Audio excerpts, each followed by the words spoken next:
mengapa kaum muslimin mundur dan mengapa selain kaum muslimin maju?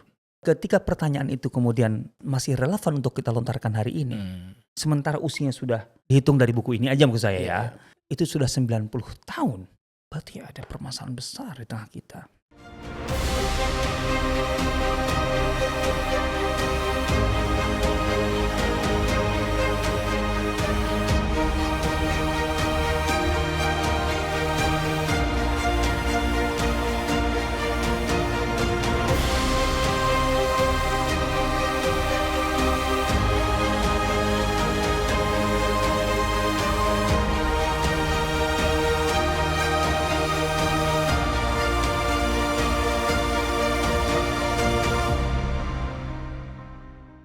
Assalamualaikum warahmatullahi wabarakatuh. Alhamdulillah wassalatu wassalamu ala rasulillah wa ala alihi wa mawalah wa ba'd.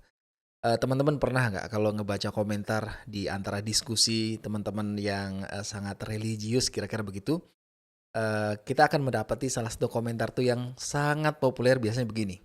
Orang-orang sudah sampai ke bulan, bahkan memikirkan hidup di Mars gitu ya. Kita masih ngomongin masalah agama. Ini benar nggak sih statement kayak gini? Kita akan diskusikan hari ini dengan Ustadz kita. Dan ahlan wa marhaban, kembali berjumpa bersama Umar El Rozi di podcast SCI, masih di channel Sirah TV, channel yang menyajikan kajian seputar Sirah Nabawiyah dan sejarah peradaban Islam. Oke, kembali ke statement tadi ya. Kita akan tanyakan dengan guru kita yang kaitannya hari ini dengan literatur. Bagaimana sejarah peradaban Islam merespon kalimat seperti tadi. Ada Ustadz Asep Sobaris di sini.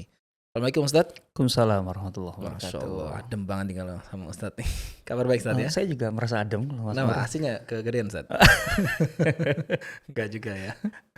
Ustadz, itu salah satu statement yang sering banget saya ya dengar, ya baca gitu. Termasuk juga ada kalimat yang nadanya mirip-mirip tuh. Bahwa ketika Barat dalam hal ini maju karena meninggalkan agamanya, Yes. sementara sebab kemunduran umat Islam justru karena dia sangat religius atau sangat komitmen dengan agamanya. Iya. Pandangan antum seperti apa Ustadz dengan kalimat itu? Kayaknya gak perlu dikomentari ya, artinya secara langsung di awal. Mungkin kita komentarinya di belakang aja. Karena sebenarnya kan itu bermula dari keprihatinan sih. Ini juga komentar sih. Oh gitu ya, bentuk respon. Iya, bentuk respon. Itu kan memang bentuk keprihatinan di satu sisi. Artinya orang bisa ngomong itu karena prihatin. Kita sebagai umat Islam kenapa mundur ya? Kan gitu. Sementara di saat yang sama artinya bersamaan dengan kemunduran umat Islam, itu selain kaum muslimin justru maju. Secara umum taruhlah Barat lah ya dalam hal ini gitu ya. Peradaban Barat maju.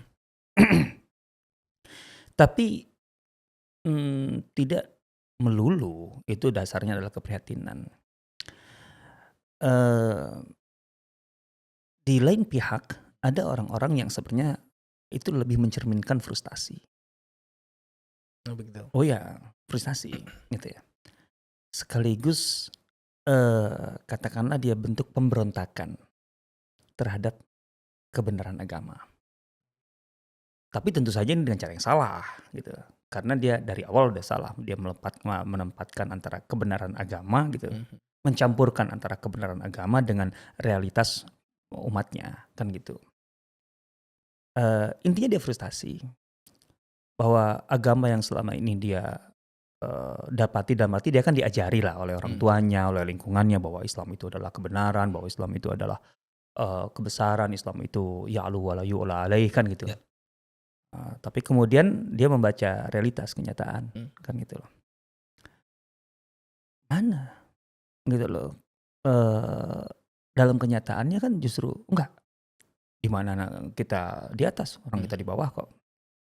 Nah, dan kemudian dia frustasi. Karena mungkin dia pernah punya harapan tapi kemudian harapan yang tidak terjawab. Kan biasanya gitu frustasi kan. Tidak terpenuhi harapannya. Akhirnya dia menolak sekaligus paket kebenaran agama itu dia tolak. Gitu loh. Jadi ini sebagai pemberontakan sekaligus frustasi. Gitu ya. Makanya kemudian gitu muncullah kalimat orang lain sudah ke bulan ini masih ngomongin agama, masih ngaji. Gitu. Orang sudah kemana nih masih membahas fikih yang dibuat di zaman perang salib. Ya terlepas dari apa ya ketawa aja gitu kan, wah fikih dibuat di perang salib gitu loh, maksudnya apaan gitu kan. Perang salib itu tahun berapa gitu, fikih tahun berapa, imam-imam mazhab itu sebelum perang salib. Terus kayak terlepas dari itulah gitu loh Mhm. intinya. Kan, substansinya bukan di situ. Ya. Menurut saya substansinya ini kan frustasi, bentuk pemberontakan terhadap nilai, terhadap kebenaran. Ya karena salah sendiri cara dia paradigmanya salah. Mmm. Dia mencampurkan antara kebenaran dengan kenyataan, bahwa kenyataan adalah kebenaran. Kan 2 hal yang berbeda. 2 Tidak hal yang berbeda, ya. iya, semua sesuatu yang nyata belum tentu benar gitu loh. Artinya kita juga harus sepakat bahwa kondisi hari ini umat Islam dalam kondisi mundur. Ya saya rasa itu nggak perlu dibuktikan sih, artinya Mhm. ngapain juga. Faktanya begitu. Iya, Mhm. artinya rasakan aja lah. Artinya lebih baik kita mengakui. Ya. Mengakui tapi dengan elegan gitu loh. Daripada kemudian kita mencoba untuk menghibur diri gitu loh, dalam Mhm. arti kita tidak mengakui kenyataan ini, dengan bla bla bla bla gitu. Contohnya, "Kita tidak mundur kok, buktinya apa? Tuh Umar bin Abdul Aziz." Lah, tilka ummatun qad khalat, laha ma kasabat, walakum Walakum ma kasabtum. Itu manhaj Qur'ani itu. Betul kalau kita, apa namanya, ngangkat Umar bin Abdul Aziz, iyalah, rahimahullah taala. Tapi kan Al-Quran mengajarkan, Anda tidak bisa mengandalkan mereka gitu untuk kemudian apa, menjawab, kenyataan yang Anda alami hari ini. Tilka ummatun qad khalat. Itu umat yang sudah, telah berlalu gitu loh, itu masa lalu. Laha ma kasabat. Kegemilangan mereka itu memang iya. Tapi kenapa mereka gemilang? Atas dasar apa? Atas dasar pencapaian mereka, itu karya-karya mereka. Walakum, dan kamu tuh Mhm. yang bisa kita klaim gitu ya, Ya. sekarang hari ini, maka sabtum. Apa yang kalian hasilkan hari ini? Tergantung peran kitanya ya. Iya, produktivitas kita Ya. hari ini, karya kita hari ini, Mhm. peran kita hari ini, kontribusi kita hari ini. Kan itu, kan sebenarnya gitu. Mhm. Jadi ini manhaj Qur'ani betul. Jadi nggak perlulah kita ibarat kata, menolak gitu Mhm. loh bahwa kondisi umat Islam sekarang terbelakang. Udahlah, udah nyata kok. Dan itu ada karya ilmiah yang membahas secara spesifik ini dalam hal ini, Ustaz? Ini dia yang Mhm. apa namanya, yang ingin kita angkat ya hari Oke. ini melalui seputar literatur. Mhm. Ada satu buku yang sebenarnya terkenal banget buku itu, dan wajar terkenal sih gitu ya, karena Karena buku ini sebenarnya dari segala sisinya memang pantas untuk terkenal. penulisnya mungkin? Penulisnya, Oke. namanya Amir Syakib Arslan gitu kan. Ini bagi kalangan intelektual, muslim apalagi yang mengikuti, zaman istilahnya pergerakan gitu ya, katakanlah kemerdekaan, bangsa-bangsa ataupun negara-negara Islam gitu Mhm. ya, ataupun gerakan pembaruan yang di Mesir lah gitu ya. Mhm. Pokoknya kalau kita, katakan secara politik ya dari Jamaluddin Al-Afghani gitu, Muhammad Abduh gitu, ya politik dan kemudian pendidikan gitu. Mhm. Nama-nama seperti Muhammad Rashid Rasyid Ridho, Ridho, oke. ya ini paketnya di sini. Kemudian kelanjutannya adalah Amir Syakib Arslan gitu ya. Ya satu periode lah dengan, apa namanya, Rashid Ridho. Bahkan beliau punya buku tentang Rashid Ridho gitu, tentang ya semacam memoir lah, catatan persahabatan dengan Rashid Ridho selama 40 tahun gitu ya. Ikha Itu Arba'ina satu Sana. zaman, Ustaz? Ya iya dong, otomatis. Beda meninggalnya aja tipis-tipis aja. Rashid Ridho meninggal tahun 1935, Mhm. Amir Syakib Arslan tahun 1946. Jadi beda 11 tahun aja gitu ya. Jadi 1946. dari sisi, Saat itu juga sudah mulai ada isu tentang kemunduran umat Islam. loh bukan ada isu, orang kan secara umum kaum muslimin masih dalam cengkeraman kolonial dong. Oh ya, artinya sebelum, di masa-masa itulah gitu ya, di bawah cengkeraman kolonial, ya jelas dirasakan betul itu, oleh mereka semua pada masa itu gitu. Apalagi oleh para intelektualnya kan, Para pemikirnya ya. para pemikirnya Nah, dalam hal mereka ini. melahirkan satu karya dalam bentuk, respon dari keresahan itu tadi, Ustaz? Ya bukan bukan masalah satu karya yang dibuat oleh mereka gitu, Mhm. ini bagian dari pokok pemikiran mereka atau katakanlah menjadi isu besar gitu, artinya, al-qadhiyah al-mihwariyah gitu ya, artinya, isu-isu besar yang menjadi Mhm. pusat perhatian mereka pada masa itu gitu loh. Makanya kan dari mulai politik gitu kan, kemudian ke pendidikan, itu kan semua ada gerakan-gerakan yang terkait dengan gerakan pemikiran dan gerakan yang terkait dengan politik, karena memang ada gejolak untuk memerdekakan umat Islam dari cengkraman kolonial kan. Kemudian tapi otomatis kemudian isu besarnya adalah sebenarnya adalah kenapa kita begitu lemah sih? Kan awalnya karena kita di bawah kekuasaan musuh gitu loh, kendali musuh, maka kita harus lepas dari kendali musuh kan gitu. Tapi kemudian kan, oh enggak, ini bukan ini, gitu loh, bukan semata-mata itu. Masalahnya adalah pendidikan, kualitas pendidikan kita. Bahkan Muhammad Abduh rahimahullah kan lebih ke sana kan. Sampai katakanlah beliau mereformasi Al-Azhar kan, terkenal dengan itu gitu. Itu juga Rashid Ridho lah lebih kurang gitu ya, sebagai penerus dari apa namanya Muhammad Abduh. Dan Amir Syagib Arslan ini, memang ini apa namanya pusat perhatian mereka memang isu itu gitu loh, isu kemunduran, kelemahan gitu loh. Dan mereka beraktivitas itu dalam rangka itu, bagaimana bisa membangkitkan kembali umat gitu loh.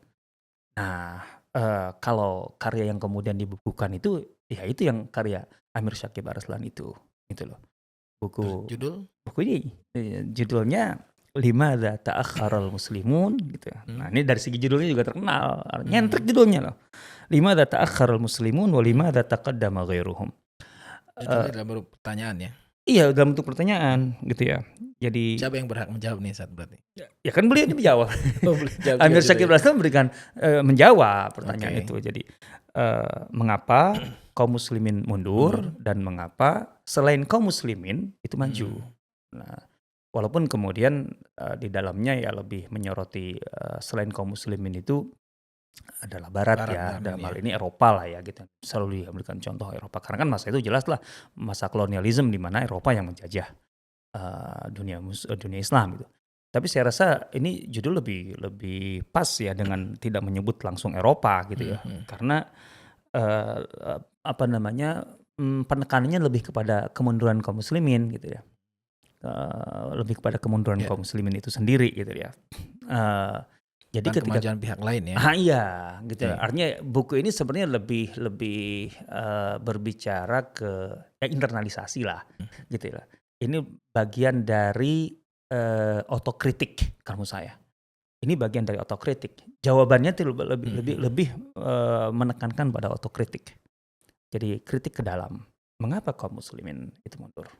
Oke, sebelum lebih jauh tentang buku Ustaz, ini sudah ada versi terjemahnya belum Ustaz? Ini dia yang saya nggak tahu. Saya justru pengen tanya ke juragan buku. Wah, Ada nggak? belum sih kalau untuk yang setopik ini kayaknya Belum ya. nggak ketemu. Iya. Itu sisi kedua ya. Artinya judulnya nyentrik dan Judulnya sudah menarik ini ya. terkenal banget dari dulu. Saya ingat masa ibarat kata ketika saya baru melek, dalam arti ya, baru melek itu bukan berarti orok ya. Maksudnya baru ya terpapar wacana-wacana yang apa namanya yang sifatnya dunia Islam lah gitu ya. Mulai-mulai baca itu. Kalimat ini saya ingat sejak saya mondok di Gontor ya. Itu sudah dengar gitu. Limadza ta'akhkharul muslimun, limadza taqaddama ghairuhum. Kalau nggak salah dulu di Gontor tuh ada apa namanya program pidato kan, latihan pidato itu.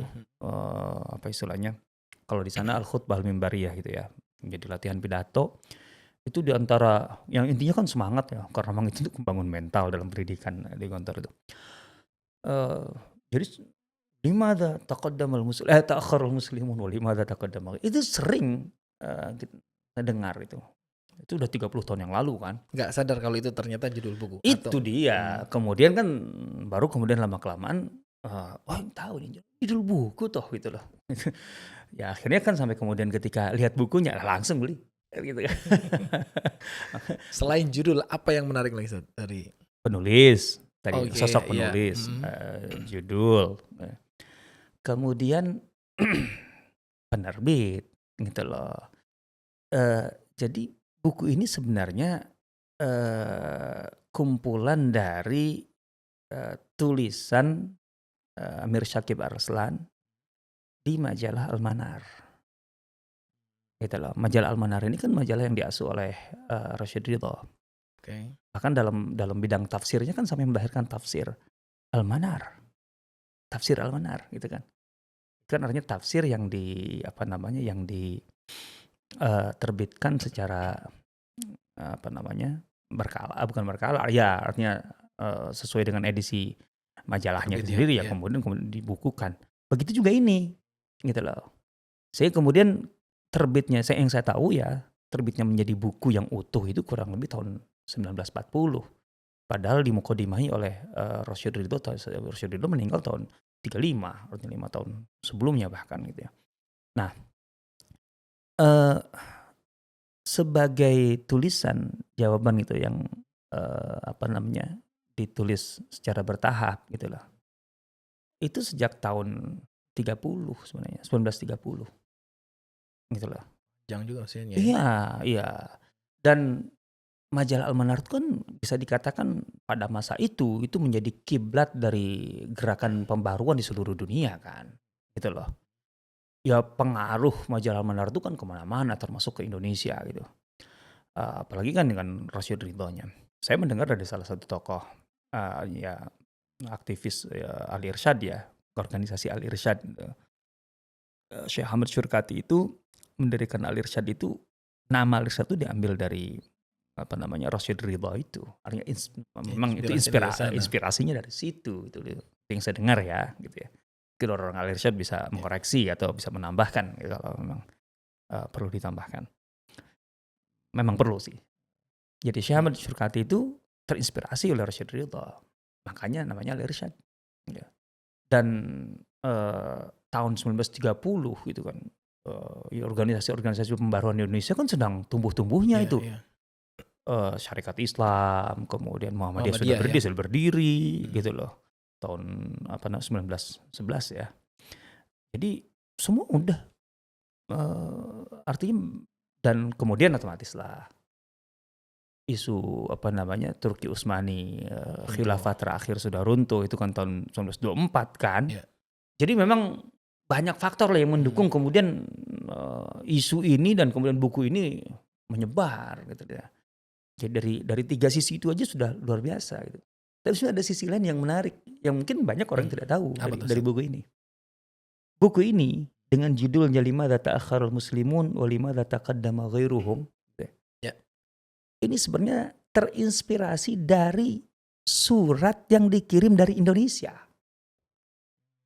Buku yang kemudian tadi jawaban-jawaban yang diberikan oleh Amir Syakib Arslan itu, gitu, yang itu otomatis ditulis majalah Al-Manar dan kemudian mendunia, karena kan pengaruhnya bukan hanya ke Indonesia. Itu berawal dari surat yang dikirim oleh atau dari Indonesia. Saya katakan dari Indonesia, bukan oleh orang Indonesia, karena yang mengirimnya adalah Syekh Muhammad Basyuni Imron. Beliau itu adalah delegasi Al-Azhar yang mengajar di Indonesia, gitu ya. Ada catatan suratnya dan dimasukkan dalam buku ini gitu ya, sebagai bagian dari pengantarnya gitu ya. Suratnya cuman kurang lebih 1 halaman atau 2 halaman lah ya, 2 halaman. Dan tertulis gitu. Menarik gitu. Pada zaman itu belum ada Indonesia kan. Tahun 1929 belum ada nama Indonesia itu, belum menjadi nama resmi kan. Jadi Indonesia itu rupanya zaman itu lebih dikenal Jawa gitu loh. Bahwa ini dari Jawa gitu ya. Padahal sebenarnya waktu itu Syekh Muhammad Basyuni Imron itu menulisnya dari Kalimantan. Oh gitu. jadi surat dari Jawa, tapi tertulis di situ dari Sambas. Sambas Kalimantan Barat ya? Kalau nggak salah ya. Gak enak ya. Soalnya ada teman saya. Teman saya bupati Sambas gitu. Oh gitu. Oke. Jadi ini menarik nih. Jadi buku ini gitu loh, sebenarnya jawaban dari seorang Amir Syakib Arslan dan di level saya internasional di dunia Islam gitu, yang bermula dari pertanyaan yang datang dari Indonesia. Dan tentu saja sangat mungkin Syekh Muhammad Basyuni Imron itu ya berbicara dengan tokoh-tokoh pergerakan Indonesia gitu loh. Dan ada keprihatinan bersama gitu ya. Dari situlah kemudian pertanyaan itu dilontarkan ke sana. Jadi untuk mendapatkan jawabannya dari Al-Manar gitu loh. Itu menunjukkan juga bahwa menjalan Al-Manar tahun 30-an atau tahun 29 itu di Indonesia sampai di Indonesia. Sampai ya. Sampai zaman itu gitu. Ya kalau enggak kan bagaimana ada korespondensi itu gitu loh. Dan otomatis jawabannya kan akan nyampe ke sini kan, nggak mungkin enggak. Walaupun ditulisnya di majalah Manar ya, majalah Manar tinggal nanti dikirim aja. Itu menunjukkan bahwa di sini ada kelompok intelektual gitu loh yang berbicara tentang di zaman penjajahan Belanda mereka berbicara tentang isu-isu besar yang intinya kenapa kita mundur ya. Nah, itu menarik tuh. Iya. Bagaimana pandangan penulis, Tad? Analisanya apa saja tuh yang dijelaskan? Penulis itu maksudnya siapa nih? Ini Amir Shakib. Nah itu dia yang ingin kita bahas nih. Tapi kayaknya kita nggak mungkin membahasnya dalam satu episode gitu ya. Kalau Rami lanjut part 2 ya. Kelihatannya harus part 2 justru gitu loh. Karena memang beliau sendiri gitu sebelum memberikan jawaban langsung dari pertanyaan itu, intinya beliau kemudian menjawab dengan menjelaskan ahammu asbab ta'akhur al-muslimin gitu ya. Faktor-faktor utama yang menyebabkan kemunduran umat Islam. Nah, itu apa saja gitu ya. Tapi sebelum itu beliau memberikan semacam pengantar gitu loh. Pengantarnya aja penting menurut saya gitu loh. Nah, kali ini akan berbicara pengantarnya aja nih. Sebagian dari pengantarnya. Oke, gitu. siap nyimak. Pengantar itu gak selalu harus pendek kan. Wah iya. Oh iya. Jadi ingat mukodimanya Ibnu Khaldun namanya. Khaldun ya. Setebal itu baru mukodimah itu. Oke. Nama juga mukadimah sejarah mah pasti panjang loh. Sejarahnya panjang banget gitu, ribuan tahun. Nah, tapi sebelum itu makanya tadi saya bilang nggak mungkin kita membahas ini satu pengenalan buku ini aja menarik gitu loh. Bahwa mungkin juga banyak di antara kita yang tidak tahu bahwa buku ini sebenarnya bermula dari pertanyaan yang disampaikan dari tanah air dan itu usianya sudah lebih dari 90 tahun. Nah, itu dia, berarti kan tahun 1929 ya dikirim. Menjadi semakin penting, maksudnya kondisi saat itu dengan hari ini seperti apa, terutama analisanya beliau itu masih relevan nggak dengan kondisi sekarang? Ini yang ingin kita angkat. Artinya ingin kita tekankan, yang kita ingin highlight di sini gitu ya, ketika kita membahas ini. Jadi bukan sekadar ingin bernostalgia dengan buku lama. Artinya review itu untuk itu maksud saya. Ya. Jawabannya kan sudah mulai disampaikan oleh Amir Shakib Arslan di tahun 1930 ya. Berarti kalau kita hitung mundur dari hari ini gitu, berarti sudah 93 tahun usianya.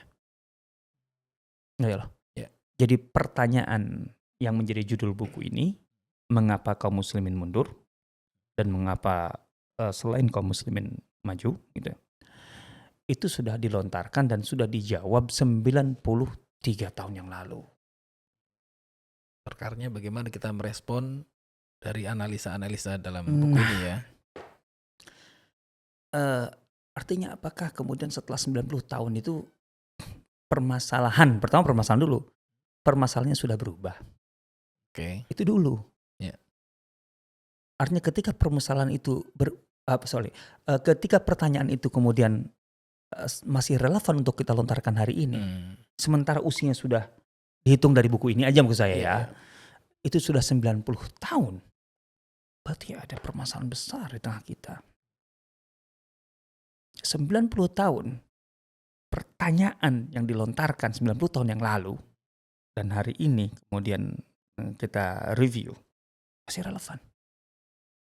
Dalam arti apa yang berubah ini?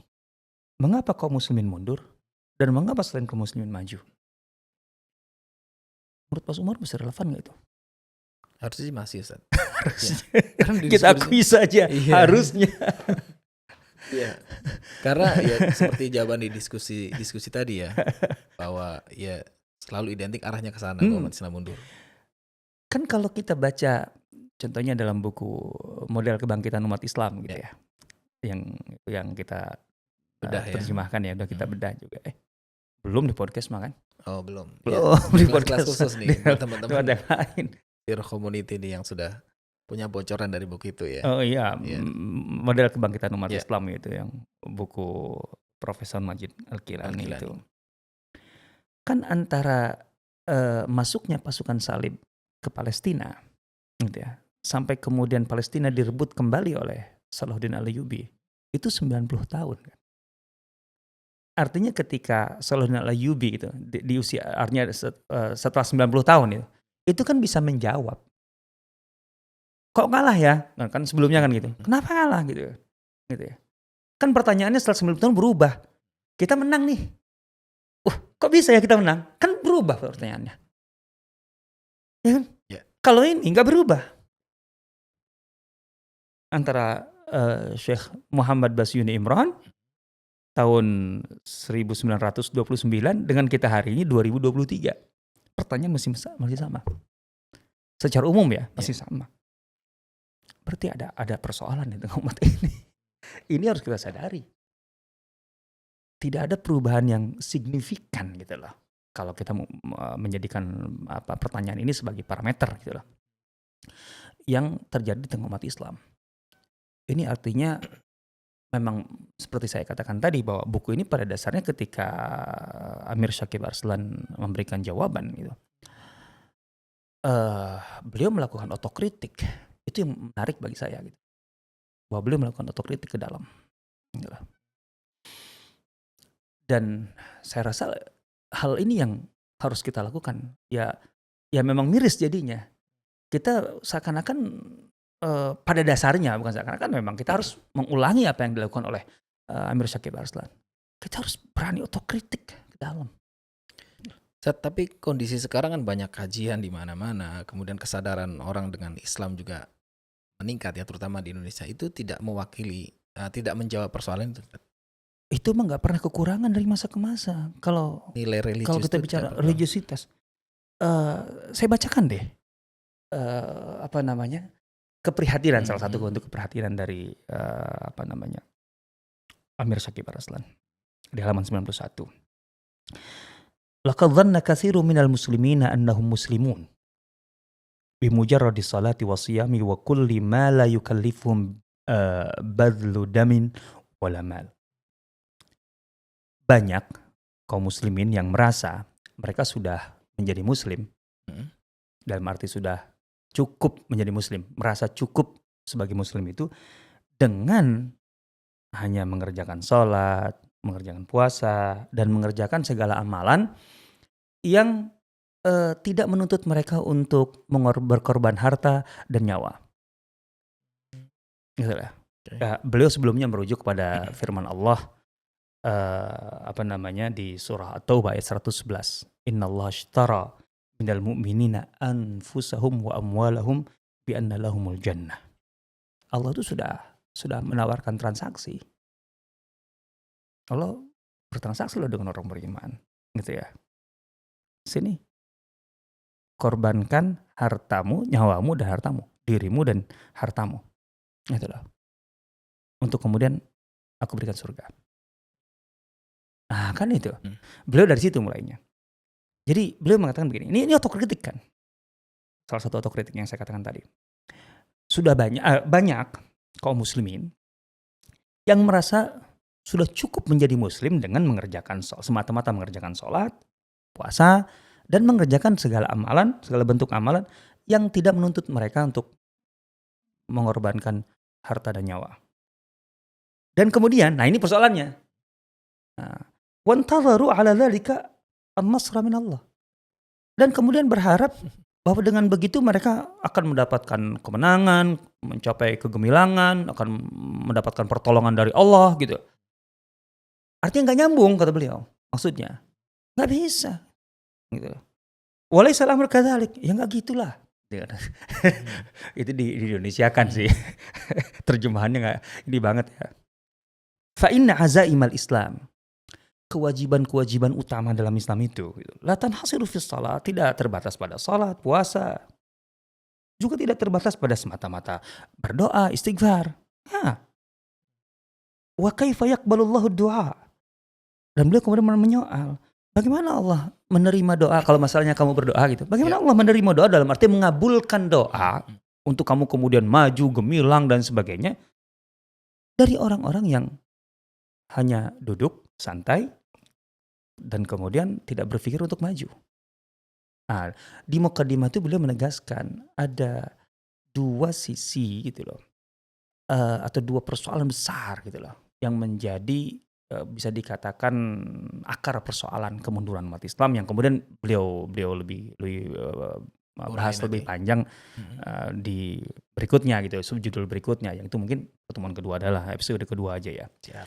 Yaitu apa? Kaum muslimin itu eee, kehilangan apa namanya, produktivitas, amal amal gitu loh, karya-karya peradaban. Kalau kita terjemahkan sekarang hari ini bahasa kita lah. Dan kemudian kehilangan eee, semangat pengorbanan, kedermawanan terkait dengan harta itu. Dua itu yang beliau beliau soroti betul. Bahkan beliau bandingkan pada data pada masa itu tuh menarik tuh. Eee, Kata beliau, "Kalau kalian mengatakan sekarang Eropa, kan yang disoroti Eropa, begitu maju gitu ya. Ya lihat modal yang mereka keluarkan." Beliau memberikan data loh menarik di sini. Tentu saya tidak mendapatkan keterangan lebih detail ini, data yang kapan persisnya, tapi jelas-jelas sebelum tahun 1930 lah otomatis ya. Bahwa Inggris untuk sampai di level waktu itu kan Amerika belum belum bermain kan, tahun 1930. Sebelum 1930 Amerika kan setelah Perang Dunia Kedua kan, atau Perang Dunia Kedua baru bermain. Nah, itu mereka sudah mengeluarkan, kurang lebih 7 miliar gulden gitu loh. Kemudian Prancis 2 miliar gulden gitu loh. Artinya untuk kemudian projek-projek mereka yang destruktif itu gitu loh, Mhm. artinya untuk menguasai dunia, untuk kemudian maju. Kemudian Italia 500.000 bla bla bla bla gitu ya. Sementara kita, pertanyaan, ini dia persoalan besar. Bahkan kemudian beliau merujuk ada satu, peristiwa penting tahun 1929, itu di Palestina. Saat itu Israel belum berdiri, Israel belum berdiri, 1929. Tapi intinya Zionisme sudah Zionis ada. ya? Ya. Zionisme sudah ada. Artinya sebagai organisasi, yang mendunia gitu ya, yang katakan meliputi intinya bukan hanya orang Yahudi tapi kepentingan Yahudi, yang itu didukung juga oleh selain Yahudi kan, selain Bani Israel. Itu kan ada kasus gitu loh, bentrokan lah, kekacauan gitu, tahun 1929 di Palestina. Itu kata, beliau, "Kalian tahu berapa kemudian sumbangan yang berhasil dikumpulkan oleh katakanlah Zionisme itu, gitu loh, atau gerakan yang pro Yahudi itu, untuk membantu saudara-saudara mereka di Palestina saat itu. Sumbangan dari seluruh dunia untuk Yahudi, 1 juta pounds, 1 juta pound saat itu. Artinya beliau punya data. Sementara Kaum muslimin untuk kaum gimana? muslimin Iya. dengan kasus yang sama, kan ini kan Galang dana juga? melibatkan dua, nggak ada penggalangan dana. Oke. Dan beliau bilang apa? Berapa? Hmm. 13.000 pounds. Oh, timpang sekali ya. Sangat timpang gitu loh. Padahal secara jumlah, kaum muslimin, Ya iyalah, kan nggak sebanding pertama lah ya gitu ya. pertama bahwa Palestina itu kan jelas-jelas masih isu internasional, Iya, isu oke. umat Islam. Sebenarnya sampai hari ini pun juga hakikatnya ya, tapi kan seiring dengan perjalanan waktu kan seakan-akan itu hanya isu Palestina kan, isu lokal atau isu Arab bahkan. Arab pun juga kita tahu lah ya, problemnya gimana gitu dengan negara Arab. Tapi saat itu kan masih sangat ini banget itu dunia Islam gitu padahal. Cuma 13.000 saat itu. Ini menunjukkan, ya beliau ingin membuktikan bahwa memang sudah lemah sekali gitu loh kaum muslimin untuk kemudian semangat untuk berkorban gitu loh.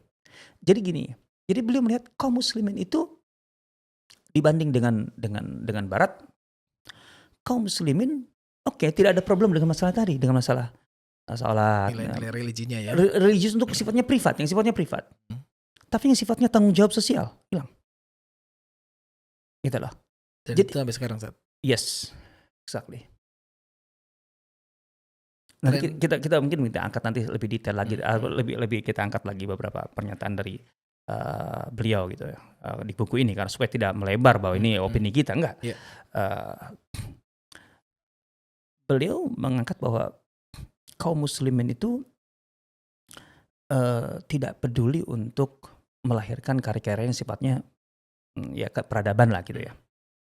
Itu nggak peduli dengan itu.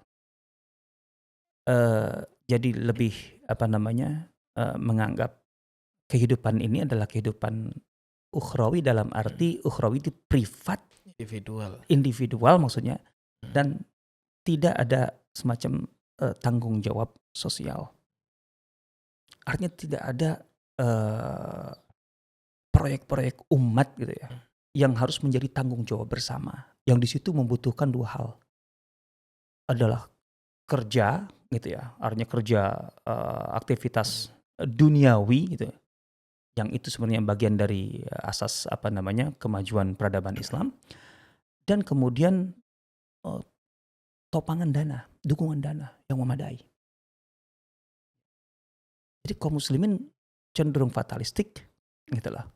Dan kemudian dengan amalan-amalan tadi individual tuh merasa sudah cukup untuk menjadi muslim dan mendapatkan menunggu pertolongan Allah. dan kemudian menunggu pertolongan Allah.